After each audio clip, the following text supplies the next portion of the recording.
नमस्कार दोस्तों, आप सबका फिर से हार्दिक स्वागत है सेफ्टी टॉक के इस एपिसोड में।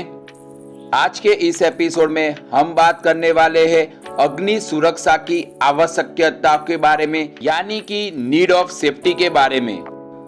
अग्नि सुरक्षा का मुख्य उद्देश्य जीवन को पहले और बाद में संपत्ति को आग के कहर से बचाना है। अग्नि सुरक्षा डिजाइन के उद्देश्य जीवन की सुरक्षा, संपत्ति की सुरक्षा और संचालन की निरंतरता है। स्थलों के साथ साथ भवनों के लिए भी अग्नि सुरक्षा योजना आवश्यक है।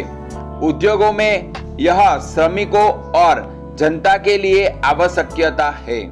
आग की क्षमता जबरदस्त होती है क्योंकि इसमें छोटे से जलने से लेकर पौधों, व्यक्तियों और संपत्तियों की विनाशकारी क्षति तक की सबसे बड़ी क्षति क्षमता होती है। आग और विस्फोट के कुछ गौरवशाली उदाहरण इस प्रकार है। 1942 में कोल डस्ट एक्सप्लोजन जो चाइना में हुआ था, उसमें 1572 लोग का डेथ हुआ था। दूसरा है 1944 में शिप एक्सप्लोजन हुआ था जो मुंबई में हुआ था, जिसमें 231 लोग का डेथ हुआ था। ऐसा ही 1975 में माइन एक्सप्लोजन जो इंडिया में चसलाना में हुआ था, जिसमें 431 लोगों का डेथ हुआ था।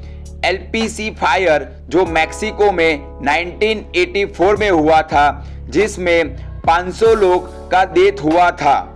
वैसा ही 1995 में एक ट्रेन में फायर हुआ था जो रसिया में हुआ था, उसमें 375 लोगों का डेथ हुआ था। अगर इंडिया की बात करें तो कई इंश्योरेंस कंपनी ने ये कहा है कि फायर एक्सप्लोजन के कारण बहुत सारी बड़ी कंपनियों में बहुत करोड़ों रुपए का इंश्योरेंस क्लेम हुआ है, जिसके बारे में मैं आपको बताता हूँ। 1982 में कैलिको मिल्स जो बड़ौदा में है, उसमें आग लगी थी और उसका क्लेम 15.01 करोड़ का लॉस हुआ था। दूसरा 1994 में टाटा केमिकल्स में फायर हुआ था, जिसमें 10 करोड़ रुपीस का इंश्योरेंस क्लेम किया गया था। तीसरा मद्रास रिफाइनरी में 1995 में 51.60 करोड़ रुपीस का क्लेम किया गया था। 1995 में विक्रम इस्पात में फायर होने के कारण 62 करोड़ का लॉस हुआ था और उसका इंश्योरेंस क्लेम किया गया था। 1997 में HPCL रिफाइनरी में फायर हुआ था जो आंध्र प्रदेश में है, उसमें 50 करोड़ का लॉस हुआ था। इन सब कारणों के लिए हमें फायर सेफ्टी रखना बहुत ही आवश्यक है।